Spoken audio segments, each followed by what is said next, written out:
Welcome to Sumit tutorial YouTube চ্যানেলে তোমাদের স্বাগত। আজকে এই ভিডিওর মাধ্যমে ক্লাস 10-এর অর্থাৎ যারা মাধ্যমিক পরীক্ষা দেবে তাদের ভূগোল সেকেন্ড সামেটিভ পরীক্ষার মাঝারি প্রশ্ন নিয়ে আলোচনা করা হবে। তোমার ভিডিওটি পুরো দেখবে, ভালো লাগলে লাইক, কমেন্ট, সাবস্ক্রাইব করে চ্যানেলটির পাশে থাকবে।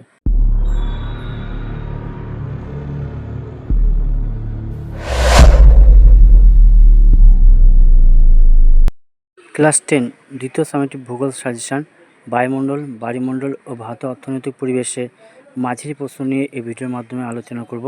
কোন কোন প্রশ্ন পড়লে তোমরা সেকেন্ড সামেটিভ পরীক্ষা, টেস্ট এবং ফাইনাল পরীক্ষা কমন পেয়ে যাবে। চলো সেই প্রশ্নগুলি নিয়ে আলোচনা করছি। ভালো লাগলে লাইক করবে, কমেন্ট করবে এবং সুমিত টিউটোরিয়াল ইউটিউব চ্যানেলকে সাবস্ক্রাইব করবে। প্রথম প্রশ্ন আছে ওজোন স্তর বিন্যাসের কারণ লেখো। খুব গুরুত্বপূর্ণ প্রশ্ন। দ্বিতীয় প্রশ্ন ওজোন গহ্বর কীভাবে সৃষ্টি হয়। তৃতীয় প্রশ্ন সমুদ্র বায়ু ও স্থলবায়ুর মধ্যে পার্থক্য লেখো। 4 নম্বর এল নিনো ও লা নিনোর পার্থক্য লেখো।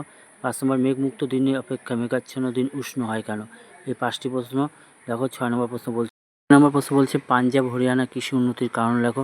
7 ভারতের অর্থনীতিতে রেলপথ ও সড়কপথের ভূমিকা লেখো। 8 মগ্ন চরাগুলিতে মৎস্য চাষ হয় কেন। 9 বায়ুমণ্ডল উষ্ণতা তারতম্যের 3টি কারণ লেখো। 10 নম্বর প্রশ্ন দুর্গাপুরকে ভারতের রুল বলে কেন। 11 সোনালী চতুর্ভুজ কি। 12 ভারতের নগরায়নের সমস্যাগুলি লেখো। 13 রবি শস্য ও খারিফ শস্য পার্থক্য লেখো।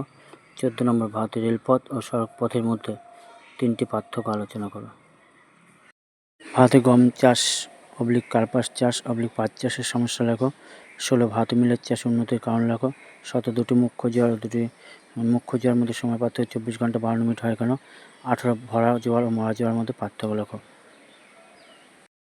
19 নম্বর অ্যাপুজি বা পেরুজি বা বান্ডাকা বা মগ্নচড়া বা শৈবাল সাগর বা সিজিগি বা হিমপ্যাচির কাকে বলে। 20 নম্বর অ্যারোসেল, জলচক্র, আপেক্ষিক আর্দ্রতা, জেট বায়ু, গর্জনশীল চল্লিশা, অশ্বক্ষাংশ বা চিনুক কাকে বলে। এই 20টি প্রশ্ন তোমরা ভালো করে পড়ে নেবে।